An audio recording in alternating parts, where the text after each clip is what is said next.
I had grown so disenamored, fed up with all that fakery of such drugs as ecstasy. I came across cocaine, which I felt very smug about, very complacent about cocaine. I always felt, I'm never going to get hooked on cocaine. It's such a shit drug. And I did.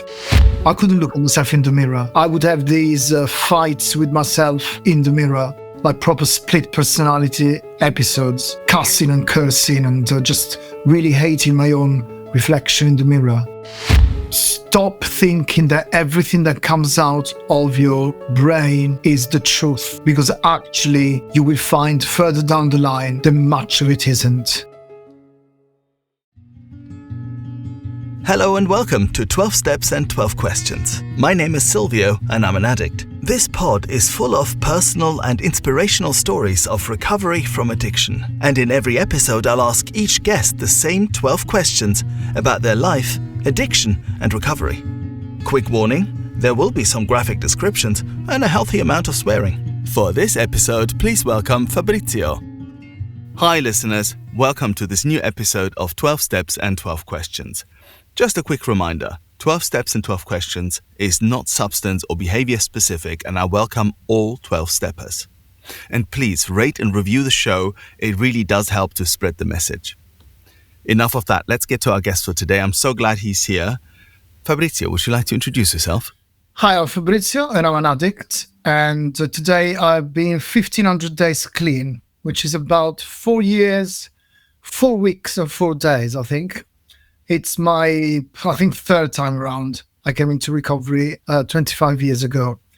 Is that 20 years ago? And 12 of those I spent clean and sober by the grace of God. I'm a member of CA and CMA, but I call CA my home fellowship. Lovely. Thank you. Thank you very much, Fabrizio. I'm a man of words and not numbers, so I can't verify any of the maths. But I'm sure you've got that covered. In any which way, it's great to have you here, and it sounds like you've got quite a few stories to tell. So let's get started with the first of the 12 questions. The first question is, Fabrizio, did you have any adverse childhood experiences? So my memories of my childhood are actually relatively happy. However, my father did leave before I was even born. And I do remember quite clearly that I somehow felt responsible for that. Because I must have heard it said, children are very intelligent. And as the adults talk amongst themselves, they think they're not being heard or understood. And actually, I gather that, and I remember praying every night on my knees that my father might come back. Not because I particularly cared for my father, who I hadn't even met, but rather because I was made to feel, although they hadn't realized that that's what they were doing, as the culprit. Yeah. Which I wasn't, by the way. He'd already met somebody else, but obviously my, my forthcoming birth kind of accelerated the process of him leaving, put it that way. Yeah. Let's pause here for a second. I find this very interesting in that there is events as they unfold, right, as far as we can sort of call them facts. And then there is, things that we take away from them, the message, sort of sometimes even hidden message that we take away from those events, particularly when we're children. We don't have the full view of things, as it were. So am I getting this right, that you found out later that your father had met someone else? That's what you just said. And he was on the way out, quote unquote, anyway. Is that what happened? If we're just looking at the facts? Yes, in a few words, that's what happened. And he really, really, really didn't wish for me to be born. And much later still, had I found out that actually attempts were made to not make that happen. This is something that I actually was told much later in life, which was actually quite traumatic because I had no idea that had gone on. Yeah, and it is clearly a difficult experience. And what I'm hearing as well is that what you took away, sort of alluding to where we came from in our conversation and slightly circling back, is that you took away that you were the culprit, which isn't obviously true, but this is what we take away, isn't it? Those messages. 100%. And I always felt like I wasn't meant to be there. I was redundant somehow, Although my mum loved me, she really did. Don't get me wrong.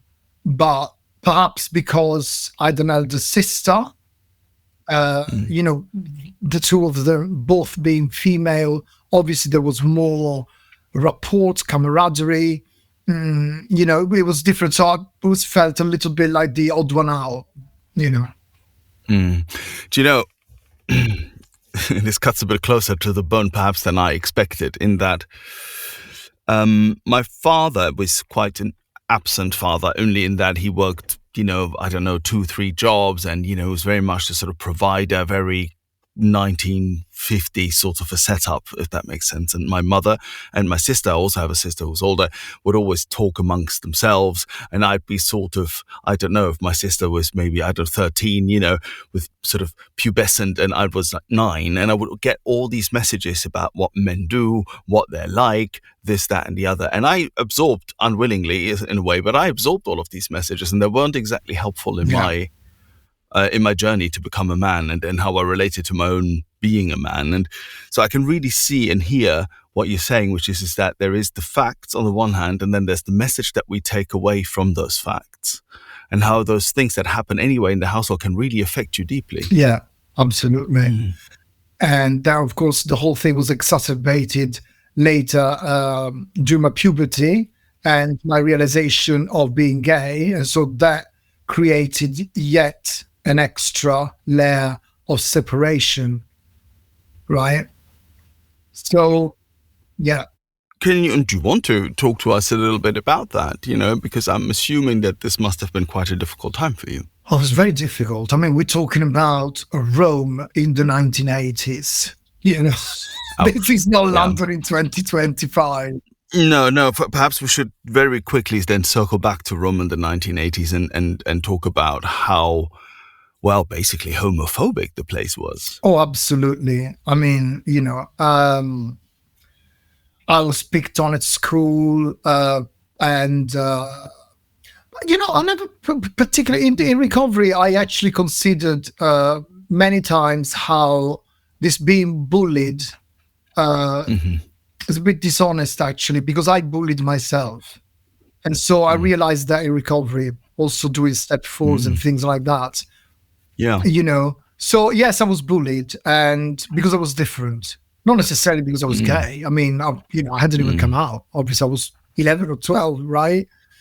It didn't help that my mum made me wear such far-fetching headgear as a Sherlock Holmes hat that they bought in London, or a Davy Crockett one, which was fur with a tail behind it.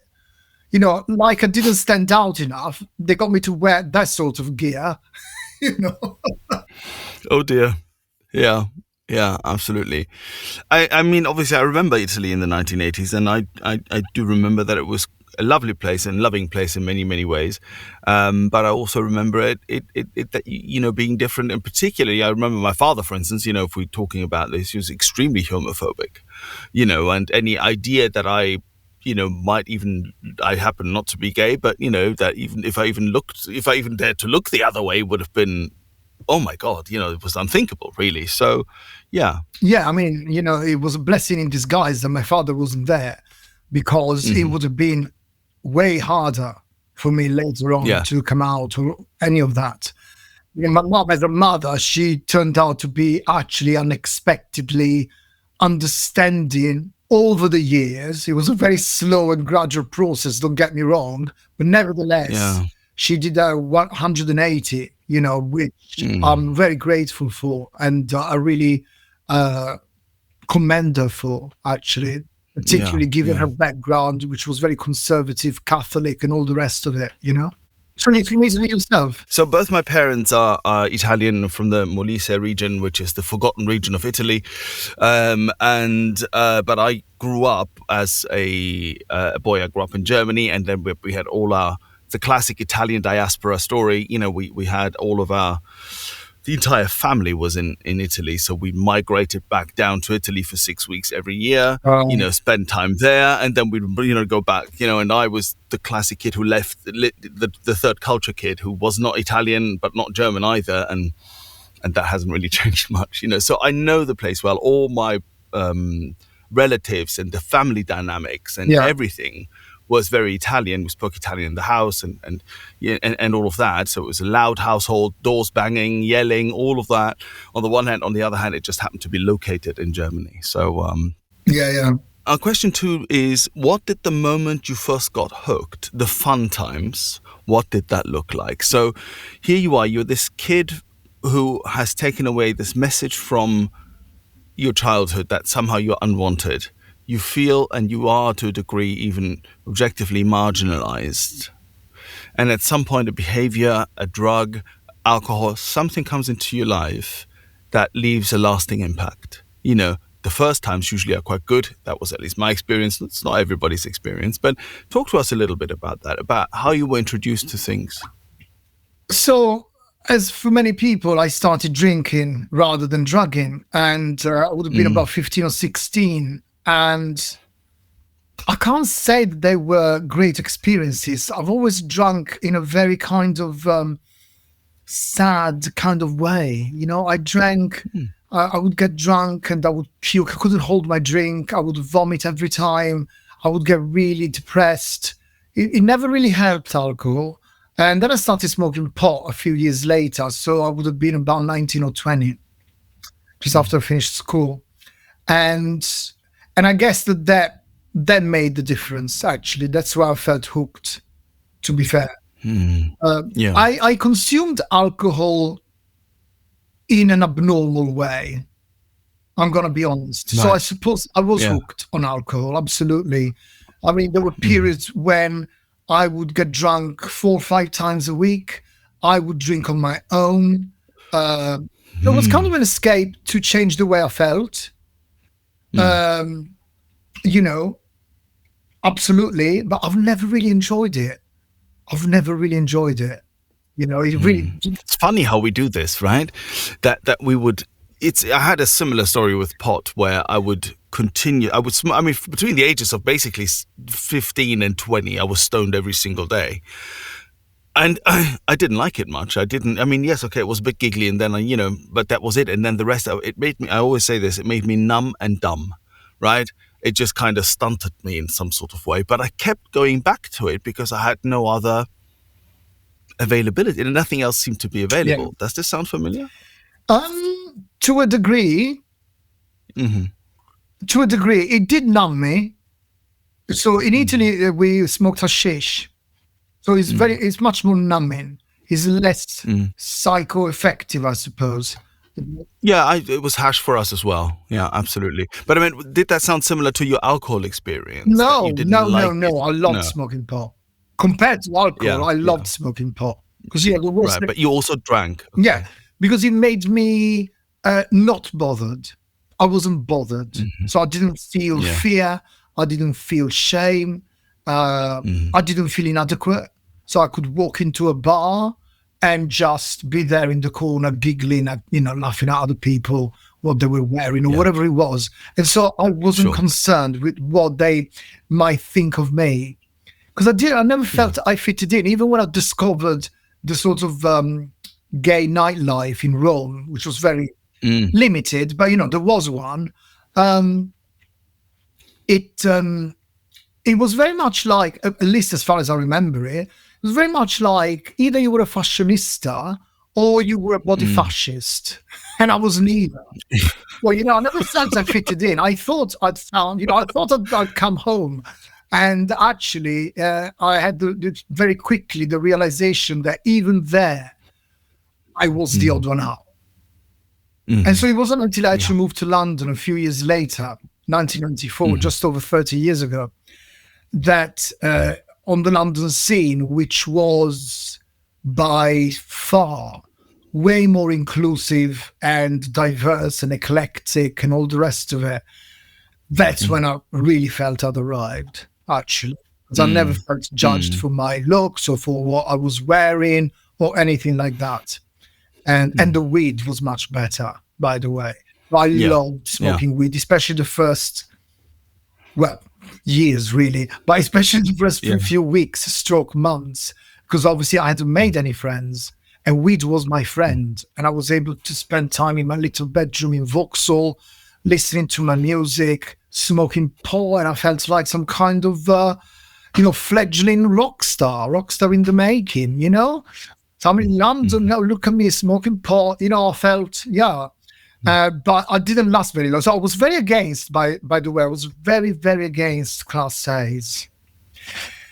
Right. Yeah, very against them. I remember my arguments were, you're lining the pockets of the mafia, of the gangsters, you shouldn't do that. So even my friends that did cocaine hadn't told me for many years. They would take it hiding from me, in secret, which is very interesting. Was this just part of a stoner ethos? I remember there was a stoner ethos at the time where it's okay to be green and smoke weed and stuff. It's natural. It's all sorts, it's you're not sort of lining the pockets of cartels around the world or wherever, and so on. There's less blood up your nose, all of that, right? Was this part of your stoner ethos? I'm sure there was an element of that. Absolutely. So I felt somehow superior, because it was natural and whatever. But you know what? I lasted about 3 months. That's as long as I lasted before I started taking Class A's in London. Don't get me wrong. I'd experimented with Class A's back in Italy already. I'd already taken my first ecstasy. I tried cocaine 2 or 3 times at least. I'd done acid. This was all in Italy in my early 20s. So I suppose I was a bit open-minded to it at the same time, right? No. But it was cocaine in particular that I had a problem with. When I referred to the, cartels, etc., it was cocaine. And I always said, people that take cocaine, it makes an idiot just a bigger idiot. That wasn't the word I used, but, for the purpose of not offending. I love how we have... being opinionated is such a thing, isn't it? And you don't have to be an addict for it or anything like that. It makes me chuckle. It still makes me chuckle in my everyday. I still have, I always say that I have to use the sweetest words so don't mind them eating them later, because, well, that's what it's like when you have big opinions. So, were this at this time that you were discovering yourself, you were discovering life as it could be, you move away to London. I know what that feels like. There's this sense of, Bill Wilson's story, had arrived and all of that, right? So there's so many similarities there, I suppose. And were you aware that, one, drugs were already playing a really large part in your life, no matter which ones there were, really? And two, how some of it was already perhaps problematic, that you were trying to change the way you feel, that, as you were saying, weed was your best friend, which is a sad statement, really, Were you aware of any of this, or was it just a good time, I'm out there, I'm discovering things? Was I aware of that? I don't know that I was, actually. I flew to London stoned out of my head, right? Because we got stoned with my mates who drove me to the airport. And I got stoned in London the evening I'd arrived. I was already able to find somebody through my landlord who delivered weed to our place. He was a friend of the SEALs, by the way. I'm sure they won't mind me saying. Just a random trivia. But you know what I mean? So he would come. His name was Michael. It doesn't matter, really. He must be in his 70s now. And he would come to the house and they would deliver the weed. It would make me occasionally paranoid just because I was so lonely. I'll admit that. But as long as I was at home with my music, I was quite happy, actually. Right. Okay, great. So our question 3 is, what were your worst consequences and finally your rock bottom? Now, obviously we're covering a big sort of chunk of time here. So let's just talk progression, Yeah. really, and how it sort of started becoming problematic as it does over time, So how did that manifest? So, as you said, it's very progressive. And I had already had an inkling that I might have a problem as far back as 1999. I remember asking my flatmates, do you think I'm an addict? So I think that was the first inkling that maybe I had a problem, because I felt I'd lost control more than I had wished to do. Okay. And what were you using at the time? So at the time, I was using a wide range of substances, especially ecstasy, ketamine, amphetamines, weed. Obviously, that was omnipresent, and Yeah. it was really taking its toll, and my behaviors were increasingly erratic, and What did that look like? well, I mean, it won't come as a shock to anybody, perhaps, but I was very promiscuous, and More so than you wished. yeah, I didn't wish to be. I know it sounds really, cheesy, perhaps. I really, I was always chasing the one. That was my thing. I was always chasing the one, And obviously with drugs like ecstasy, which was a very potent drug, as anybody who's ever tried it will know, Oh, yeah. it had the ability to get you really connected to somebody, pick up on Yes. whatever was the common denominator with the person you were with, and create this really convincing scenario and delusion that actually you found each other. That's your soulmate. And week Yeah. after week, I would believe that lie. I mean, if I think about it now, it's quite it's quite extraordinary, And that went on for, well, a good 5-6 years, until I had. It's a long time. Yeah, it's a very long time. This are we talking week in, week out, sometimes multiple times a week, in actual fact, because often I had jobs that allowed me to do that. And then fasting forward to 2005, when I first came into recovery. At that point, I'd started taking cocaine. I had grown so disenamored. Is there such a word? Sounds good. Fabulous. So that's our new word for today. Disenamored. Well, I was so bored and fed up with all that fakery and falsehood of such drugs as ecstasy.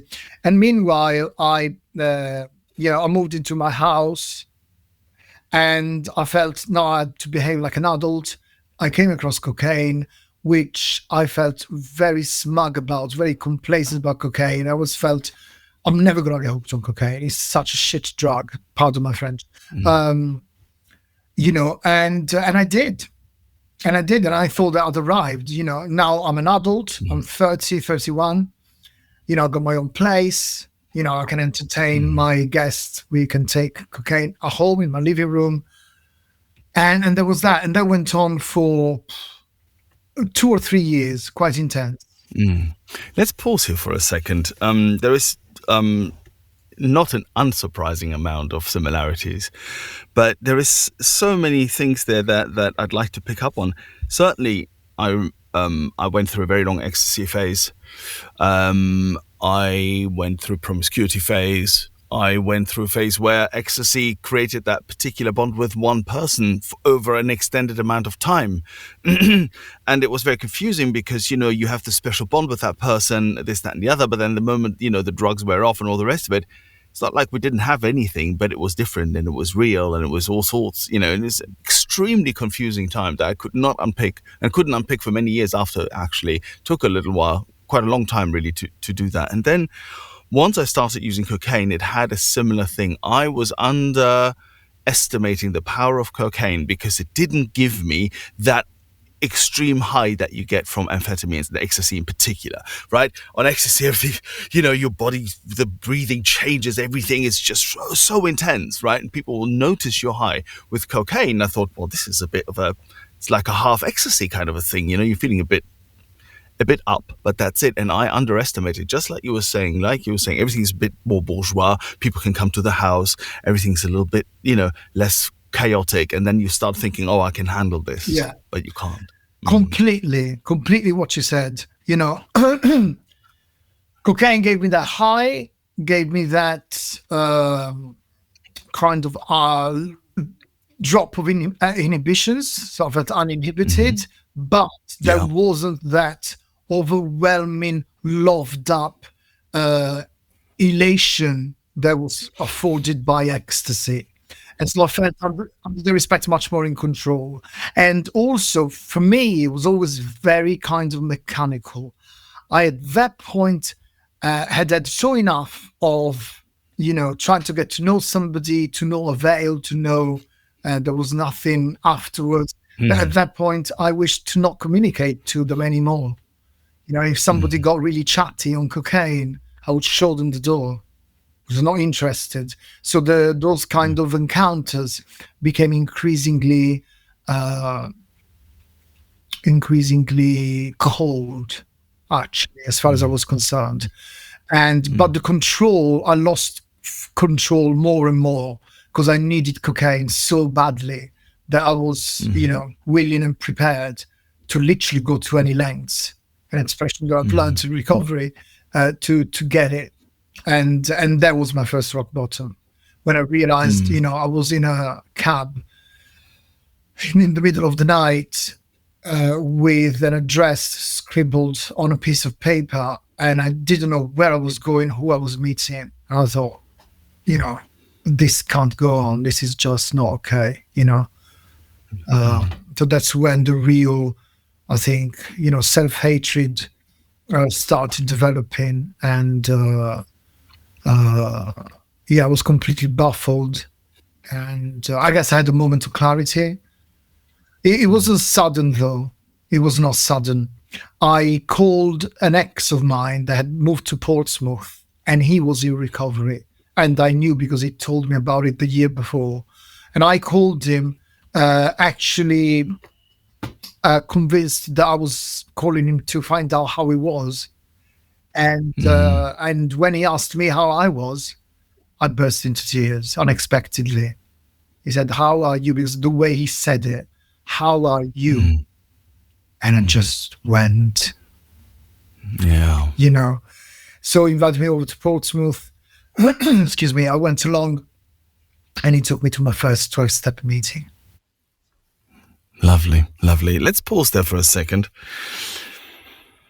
And let's consider two things. One, we'll talk about a question 4 in a second, but you said that you'd come into recovery at this point, but that in your recovery, you've gone a bit forwards and backwards, is what I'm hearing, right? Yeah. In that you came to the rooms, but you didn't stay clean right away. It took you a little while, and then you perhaps relapsed as well, is what I thought. Oh, yeah. From what you were saying, yeah. So let's pause that for a second. Let's first go to our question 4, which is, at your worst, right? Now, whether that was already when you were in the rooms or still outside, but at your worst, did you ever want to die? Did you consider suicide? Yes, especially the last time around, which was 4 years, 4 weeks and 4 days ago. Right. I'd become so befogged, and so I was convinced I was chronically depressed, and I prayed God to take my life and considered taking my own life. And I think that was the first time, but it might not have been. But that's the one I remember, perhaps, because it's the most recent. But yeah, absolutely. Suicidal thought. I had suicidal thoughts. I didn't make suicidal attempts, but I did think about it. I did think the world would be a better place without me in it. I did think that my family would be better off without me. There was the delusion of my latest, active addiction spell. I became convinced that actually I was so so negative for the people around me that, I should go.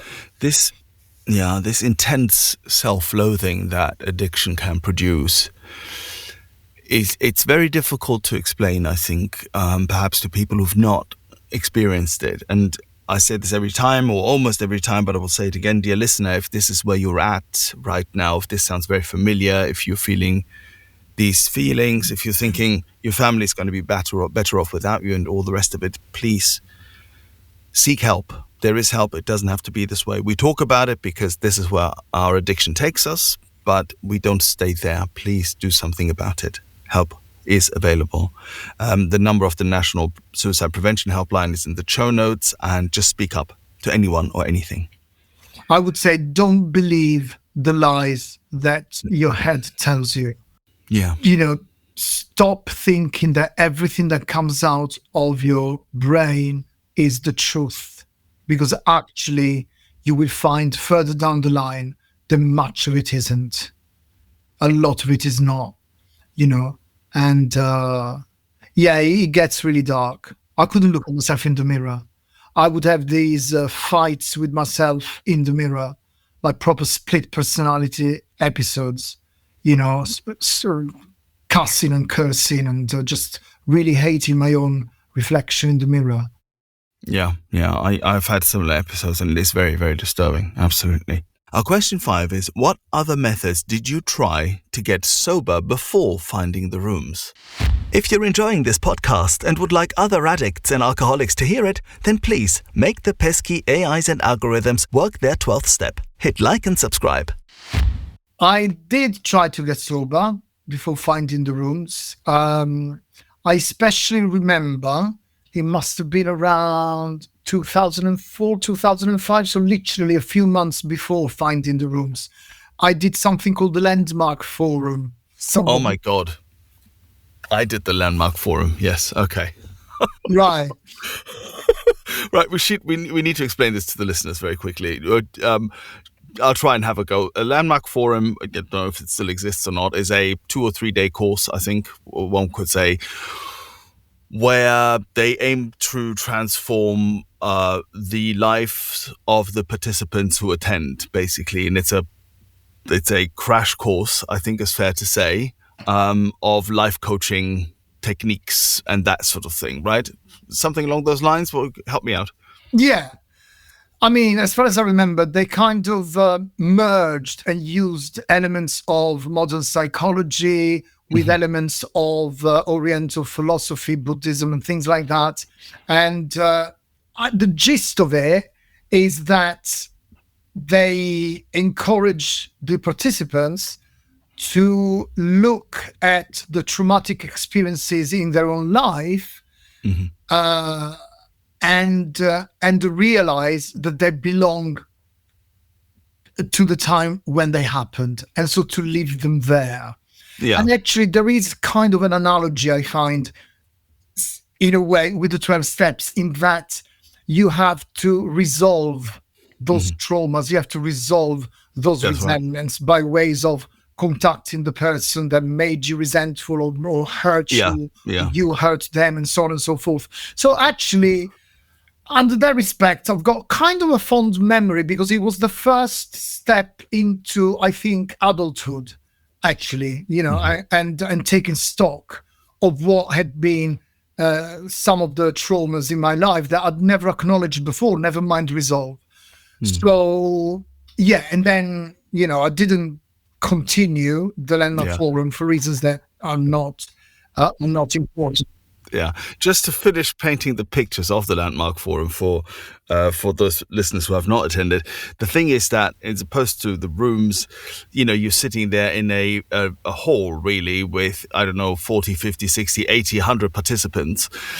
Nobody knows anyone from Adam, really. And, you do these exercises with people you've never seen before, talking about resentments that you have, trauma that you've experienced. So everybody after an hour or so is in absolute tatters. There's little guidance, and you're sort of being just sent out to well, call your dad in my case, and and say, well, I have some sort of resentment and so on. It's an unguided step 9 in some ways, I think, or that's what it felt like. I don't want to trash it, but I have to say that I found it exciting to begin with. I had the same experience as you. I wanted to change things. I knew there was something wrong with me, and I wanted to change it. But I felt that the way it was done. There's not to say that there wasn't any good things about it. There were, but the way it was done and things I felt was quite.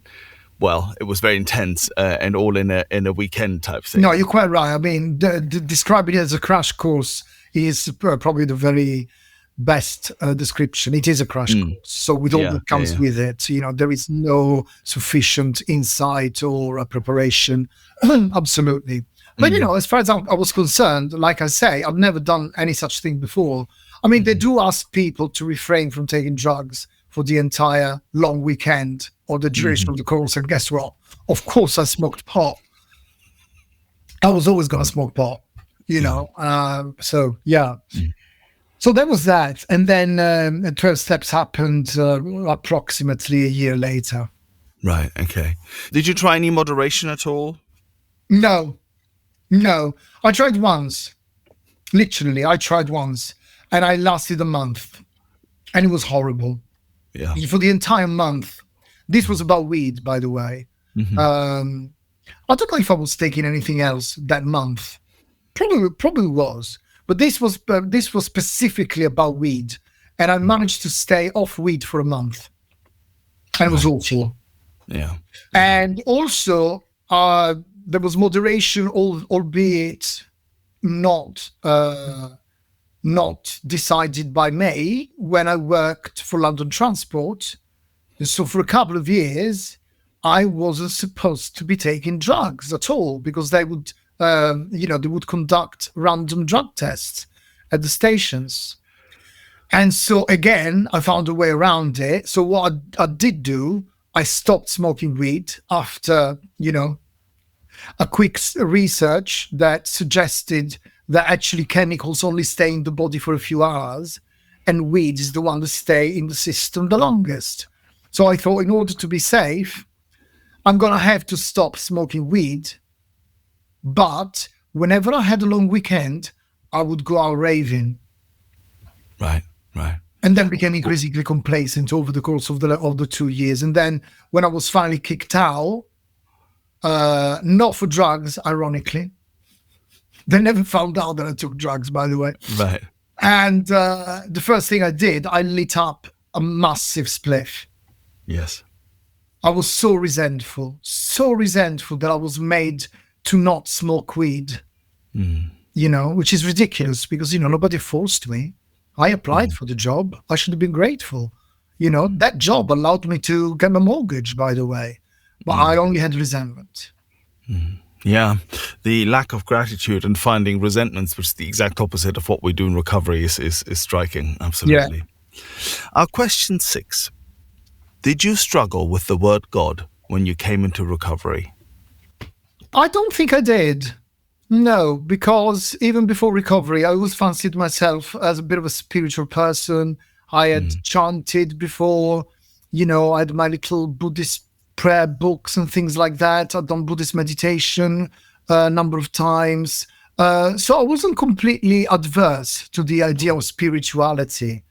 Had this been something related to a specific religious denomination, that would have put me off. I don't think I would have stuck around. I was very anti-religion 20 years ago. I'm not suggesting that I'm not necessarily now, but I've become much more dare I say tolerant? That's it.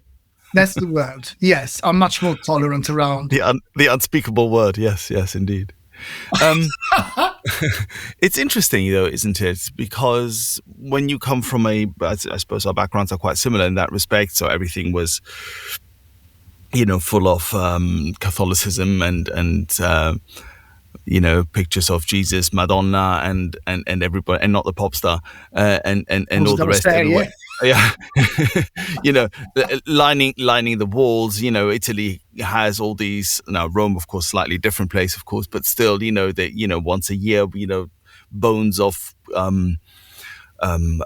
saints and things are carried through in these processions. They're carried through villages and Yeah. parts of bigger cities and things. So there's a huge the first word that comes to me is burden, but maybe tradition is the better word. But that is the way I felt about it at the time. And of course, my great mistake was to think, also because the book has some, well, it's a book that's come out of a Christian movement, so obviously it has some Christian overtones.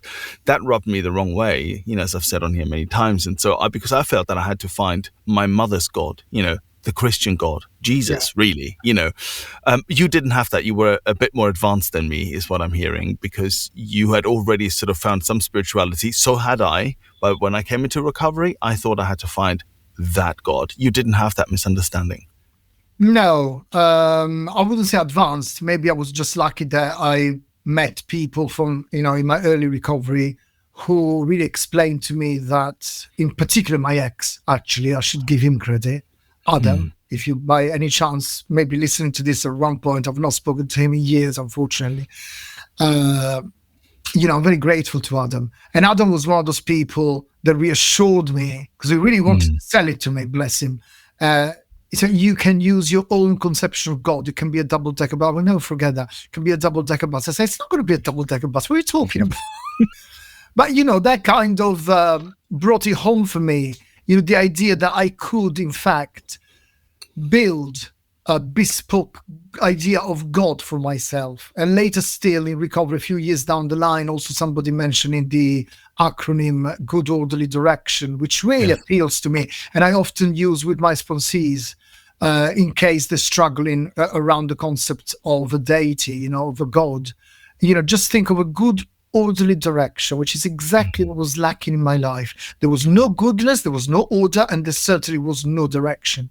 Yeah. It's a wonderful acronym and a wonderful way in, as it were. I needed that. I needed a little step ladder as well. For me, it was good. So just add the O. Yeah. Because even at my worst moments, I would and could believe and saw that there is good in this world, apart from all the bad and all the, but what about, the chapter to the agnostic speaks about it, doesn't it? We looked askance at this world of warring tribes and so on and so forth.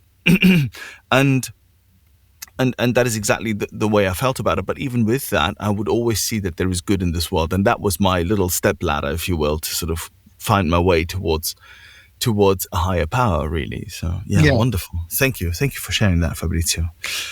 Our question 7. How do you experience your higher power today? So my experience in the higher power today manifests itself in whenever I'm able to find acceptance, which I always pray for, around things that don't go my way, which happens regularly, and it still interferes with my life, with my emotions. I still get frustrated, particularly when I feel that somebody wronged me in some way. But I've become increasingly able to turn the other cheek. Not always do I do that. Don't get me wrong. So I will still retaliate sometimes when I feel that I've been not just wronged, but also treated really unfairly. So I can still retaliate. However, there's been recent instances when I actually go up to people and apologize to them, which is really novel for me. Apologizing to people that I don't really care for, colleagues that I see around once a week. I don't work in an office, that's why. I see around, once a week, I meant once a year. So people that I don't even see regularly, it would be so easy to kind of, get away with not. Yep. And I believe that the higher power put this person in my path. This was earlier in January. So one morning we were at the same meeting point, working for the same, I'm a tour guide, by the way, just in case, working for the same agency. And there was a few of us waiting for different groups. And this lady pulled me up on the fact that although I had the board with the name of the company, the meeting time was not specified. And my instinct was to say, and I was very dismissive and not very pleasant. I said to her, well, this is the printout of the board they emailed me, darling. I can't believe I darlinged her. I mean, there's nothing worse. I always darling people, but in a good way. Like if it's I'm a strong believer in the context and the intentions. If it's a female cab driver and you had a nice chat and you're getting off her car and you say, thank you very much, darling, is one thing. But when you're trying to be dismissive and put somebody down, obviously that's a different thing. So you can use the exact same word, but with completely different intentions. So I was very dismissive and I was quite rude, in actual fact. Anyway, I later realized the importance of having the time displayed along with the name of this company, because we all start at different times. So for the client to be able to identify the correct guide, obviously it's very helpful to see, oh yes, that's the 905 tour as opposed to the 855. And I believe my higher power put it back in my path 2 days later. I don't see this person very often at all. And 2 days later, I saw her inside Westminster Abbey, which kind of helped because obviously it's, it's a place of worship. And she was there, she stood there, and both our groups had gone to see a chapel that, you can't guide in. So I was able to approach her, and I decided to approach her. And I said, by the way, owe you an apology. And as you can see, I've edited my board, and now it displays the starting time. And you were right. And that made me feel so good, actually, that I was able to be as grown up, as freaky, Good orderly direction, manifesting right before your eyes. Yes, absolutely. 100%. Yeah, absolutely. It's funny how simple acts like this have quite a connotation for us, don't they? And because they don't come easily to us. So it's a great way of sharing what your experience is with your higher power, and one example of it. Our question 8, which parts of the steps were the most difficult for you?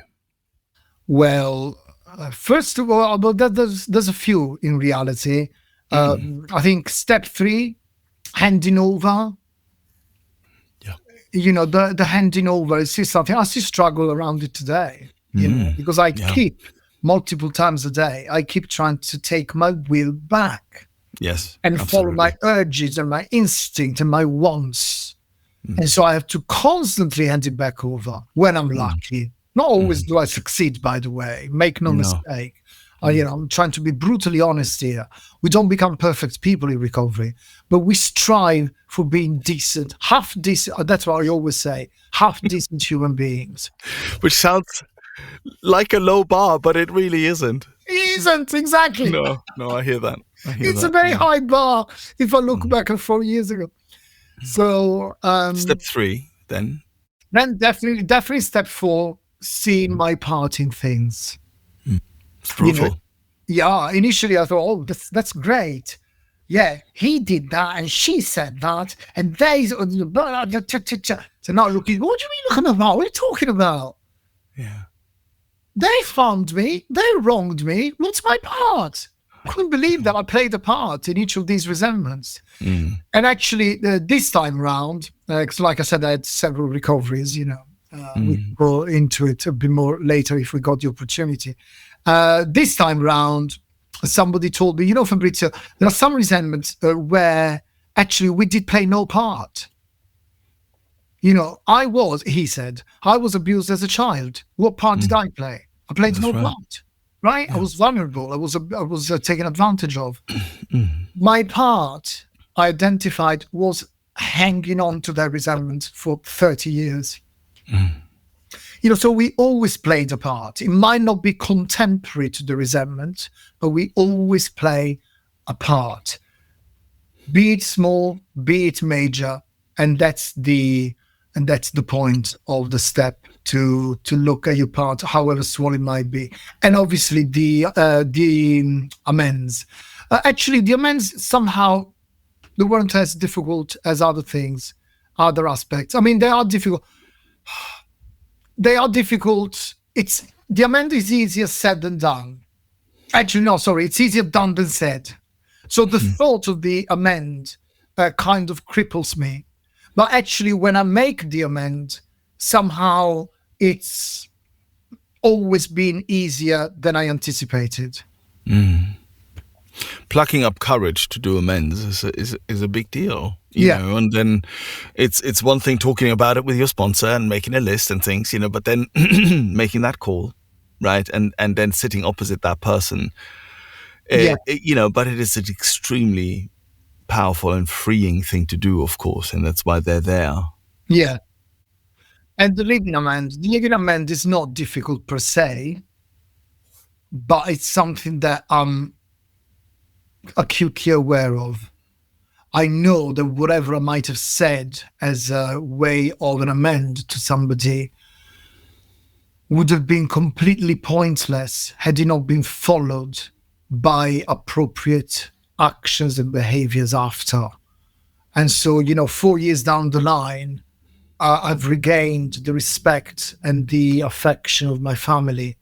But the one-off amend, wouldn't have done that. Yeah.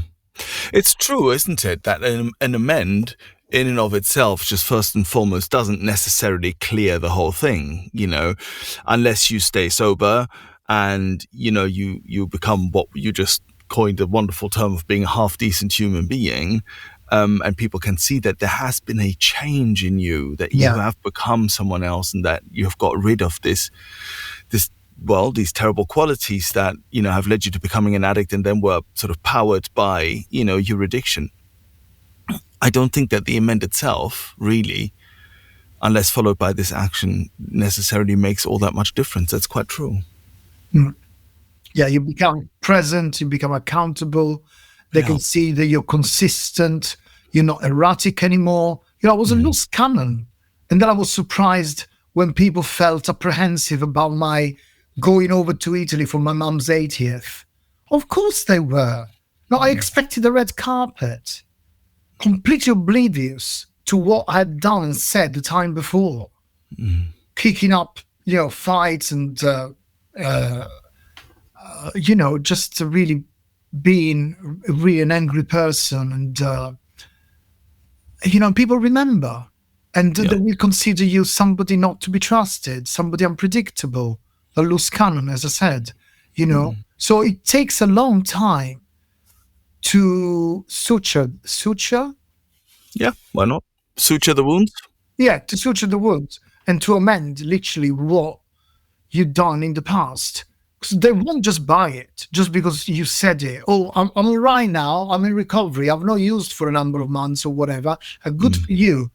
But now they're all waiting to see what's next. Yeah, and how you react in certain situations and things, particularly if you within the family construct. It's a particularly powerful context in which these things happen. The famous saying, Ram Dass's famous saying that if you think you're enlightened, go and spend a week with your family. That really comes to bear in those moments. Because of course it's the people we have the biggest history with, and perhaps probably the people we've hurt the most. So that's really where those things come to the fore. Absolutely. Question 9. Which character defects give you most trouble? Pride, ego. I would say pride and ego mainly. Absolutely, pride and ego. Ego more than pride, actually. Mm-hmm. How do you define? It's one of those words that gets kicked about quite a bit. It means a lot of things to different people. How do you define it? What do you mean by that? So ego is an inflated sense of self for me. Okay? So I've got a big ego and very low self-esteem, which is a really unfortunate combination. It really is. Right? And so I always find ways to massage my ego, to find validation. And I need to catch myself when I try to do that. And not always do I stop myself from doing it, but still, even in recovery, I can engage in behaviors that are purely aimed at getting the praise and the validation of others. But I should know better, but it still is one of my main defects of character. It really is. And it stems from insecurity, for sure. Yeah, absolutely. Question 10. What is the best thing recovery has given you? Oh, God, the list is endless. It really is. I would say number one, freedom. I walk a free man. That's what my sponsor says. I love that expression. So simple and it's so to the point. I'm walking a free man. I come and go as I please. Yeah. I mean, it sounds ridiculous and it sounds almost, you should be able to take that for granted. I didn't in active addiction. That's the point. I did not do that. I couldn't come and go as I pleased. I couldn't, because my life revolved around drugs. Okay? So everything was dependent upon when I was getting the next hit, where I was going to be able to use, where I was going to get the money. There was complete lack of freedom. But that's why they call it bondage, Yeah. To begin with, I think I grossly misunderstood what they might have meant by bondage of self. Actually, it's a great way of describing this complete lack of decisional power. I had no decisional skills. I couldn't decide what to do or where to go. It was all down to the drugs and the events, that I would just be swept away. It was horrible, complete slavery. It really was. Yeah. And other things that I'm immensely grateful for, that I only experienced in recovery and that are completely gifts of recovery, are things like increased clarity. Nothing was ever clear. Increased honesty. I fancied myself as an honest person. I really thought I was honest. Because I told it like it was. That made me feel honest. That's not honesty. That's bluntness. It's a big difference. But I lied to myself about everything, actually. And even that sense of being inadequate, for example, even that is dishonesty. It's an askew perception of one's own reality. When you're in active addiction, everything is tainted by your using. The delusion is incredibly profound. Yeah. And even if you make, I mean, we talked about Landmark Forum, but there's other bits. For instance, in my own story, I had more therapy than it's good for any one man, I suppose. But and I'm not trashing therapy. I was very glad that I had it. But I had quite, but I also sort of started meditating and things. So I was a spiritual seeker at the same time as also being an addict. Right? They're not necessarily, they are mutually exclusive, but it doesn't mean just because you're doing one that you can get rid of the other, and at least not without a program. And so what that meant was that even though I was making strides, right, and I was trying to help myself, and I've had other guests on this pod who went through similar experiences, and I think you did too, as long as you're using and as long as you're drinking, and if you're an addict, it's all to no avail, really, right? You might make a bit of progress here or there. And of course, it's no seeking really is ever lost, but you're not going to get any clarity at all. You're not going to get anywhere unless you stop drinking and using. That was the same. It was also true for my therapy, for instance. Of course, if you're going to your therapist and, you're sort of not being honest and, you're not really talking about the elephant in the room and so on, well, it's not going to do anything. No, and as many books on spirituality that you might read, as much meditation as you might practice, as you said, as long as you're still using, you will still be unable to follow through. Yeah, because you'll still be disconnected from yourself, disconnected from other human beings, and also the utter self-involvement and self-obsession. It was all about me. I didn't care for other people. Right? It was all about what I could get out of a person or a situation. And I couldn't even see it. Just because I was being gracious, not always, by the way, but I had the inclination to be graceful and sort of, what's the word I'm looking for? Pleasant, funny sometimes, welcoming, and a lot of people remember me as a nice guy. So maybe I was on a number of occasions, but as nice as I might have come across, I always had my ulterior motives. And that makes another huge difference between active addiction and recovery. Today, I don't have ulterior motives. Today, I actually phone people up just because. Today, I remember people's birthdays. Today, I am able to send them little gifts out of the blue for no reason. Cards for Christmas. I mean, all these things, again, some of your listeners might find them completely ridiculous and basic and can take it for granted. But believe you me, if you've ever experienced addiction, those things are not to be taken for granted. In fact, they just don't happen. Normalcy is not part of addiction. We don't do normal. No, we certainly don't. We call it the madness, do we not? Yeah. Question 11. What would you say to a newcomer or someone wondering if they're an addict? Let's also bring in the fact that you have come into recovery on a few occasions, as you said yourself, and you've relapsed a couple of times. So with that in mind and with the knowledge and experience you've gained, how would you address this? What would you say to a newcomer? What would you say to someone wondering if they're an addict? So there are two different questions. So I will address one at a time. Oh God, I'm sounding like Zelensky. I will. So the first one is if they're wondering whether they're an addict, I won't be able to help them. They are the only person, you are the only person in a position qualified to self-diagnose. Nobody else is in your mind. Nobody else knows what goes on behind closed doors, how much you use, in what way you use. If you use alone, all these things, how it makes you feel, how depressed it makes you feel, how hopeless it makes you feel.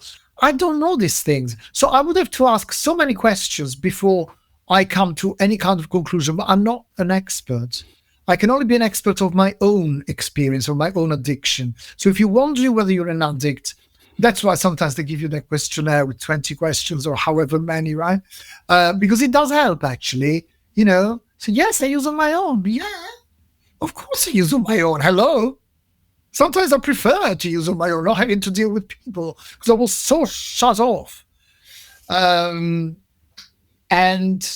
also think of the etymology of the word addiction, which literally means lack of choice, lack of say. I have no say in the matter. If you've ever felt that you had no say into whether you were going to use or not, there is a good possibility you might be an addict. But once again, you're the only person able to establish that. In terms of recovery, and I'll come to the second part of the question. In terms of recovery, make no mistake, this is a program of action. It sounds trite, but it is what it is. And so, unfortunately, my experience teaches me that I am not able to practice these principles out of recovery, by which I mean, if I don't work the steps, if I'm not sponsored, if I don't carry the message onto the newcomers and meetings and so on, if I'm not active in recovery, the knowledge, awareness, and memory of the 12 steps is completely and utterly useless. Yes. Okay? So this is not a program you learn and then you go on your merry way. That's not how it works. I would like nothing better than to be able to say, yes, that's how it is. Come to a few meetings, attend for a year or however long, and then you're cured. No, I'm recovered for today. Recovery, you take your life back. That's what recovery means. I'm taking my life back for today. But I'm not cured. And my addiction can manifest itself in a number of ways, even in recovery. But in recovery, I'm more able to see it coming, to address it, hopefully. I can be unspiritual in recovery. I can move away from a spiritual life. I can do things that are quite questionable in recovery. I'm not a saint, okay? But in recovery, I stand a much better chance at resolving those things, talking to a sponsor, which is not always easy, you know. I mean, he's lovely. You can tell him anything. It's not about him. But it's not easy for me to always get honest about things that, frankly, I'm quite embarrassed about, particularly after 4 years of recovery, you know? But that's the way it is. It's not linear.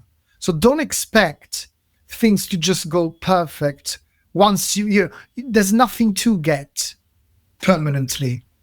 It can be permanent on a daily basis. It's a daily retrieve, you know? Thank you. And our last question, our question 12. What do you want your higher power to say to you, quote unquote, at the pearly gates? Oh, lovely, sir. I didn't think of this one, actually.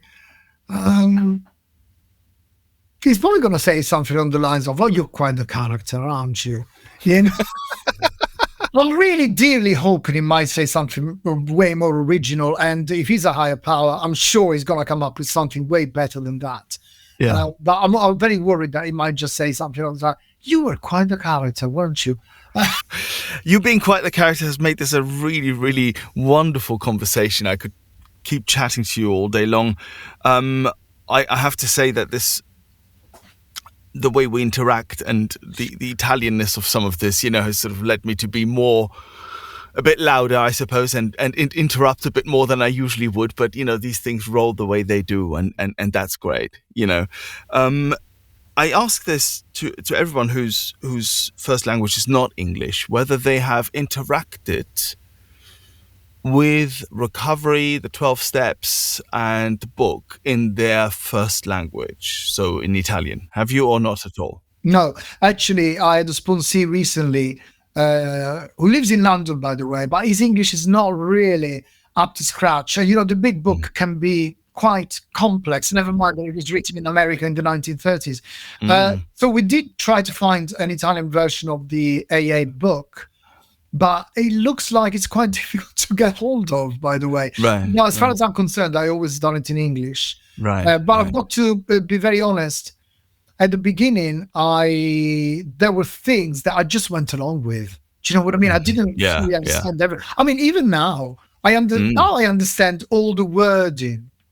But there are still figures of speech and metaphors and things. The book still reveals itself to me every single time I open it. And I'm doing a book study with my sponsor on a weekly basis, really deep into the nitty-gritty, historical facts and all the kind of trivia. And it's a beautiful, beautiful book, and it's so well written.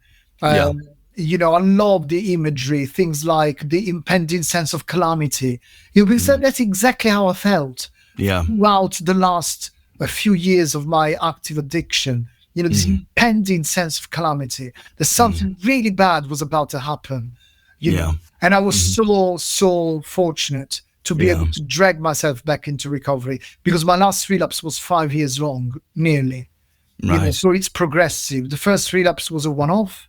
The second one was for about 6 months. Then I had yet another relapse after 2 years of recovery, which lasted a year. Then I was in recovery for 4 years, and I went back out for 5. Yeah. So that's what I'm trying to say. I hope I've learned my lesson. I can't move away from recovery. I can't do it alone. I like to believe nothing more, nothing better than I can do it on my own now. I've got the tools, I've got the book, I've got the principles, I've got a faith. I've got it sorted. I need to pass it on. That's where it's at. You pass it on, because that gives you, going back to the half-decent man, some sense of empathy and humanity, which was grossly lacking in my active addiction. Recovery makes me do that. It teaches me how to do that. And initially, it's a means to an end. it can be kind of selfish because you say, well, we keep what we've got by giving it away. So in order to keep it, I'll give it away. Is it genuine? Is it authentic? It doesn't matter. Just do it. And then eventually you will develop an authentic sense of empathy. Because who better to empathize with than your fellow addicts? Yeah, and this is, of course, where all the things that you listed earlier, all your quote-unquote shortcomings, all those things that you've struggled with, all of a sudden become a gift for someone else. You couldn't make it up. It's that beautiful, Well said. Thank you so much. I noticed recently, and I went, and I was in Germany, and of course, I learned German when I was in school and things. And so I got the book in German for the first time. And what you notice sometimes is that if you back translate things, so obviously I'm a linguist by trade. So this is, is that the word that they use, for instance, for self-seeking, süchtig, that means if you back translate it, it means addicted to self. So by going through different, which essentially is the whole program in, one word, right? The whole problem in one word. And so therefore by, sometimes a different language will offer a different way in. It will offer you different ways of looking at things that you hadn't thought of before, which can be quite powerful. But of course, that's the nature of things. Sometimes things get quite literally lost in translation, so you might lose a few things. So I'll close this this episode by saying the Serenity Prayer in Italian, because I think it's an apt thing to do, right? So, Dio, concedimi la serenità di accettare le cose che non posso cambiare, il coraggio di cambiare le cose che posso e la saggezza per conoscerne la differenza. Thank you, Fabrizio, for your service. Thank you, Silvio. We've come to the end of this episode. Thank you for listening. If you've enjoyed it and would like other addicts and alcoholics to hear it, then please make the pesky AIs and algorithms work their 12th step. Hit like and subscribe. While this pod is based on the 12-Step Recovery Program, it's not officially affiliated with any 12-Step Fellowship. 12 Steps and 12 Questions is not substance or behavior specific, it's fully self-supporting and not-for-profit. And this next bit, it's not allied with any sect, denomination, politics, organization or institution. It does not wish to engage in any controversy, and it neither endorses nor opposes any causes.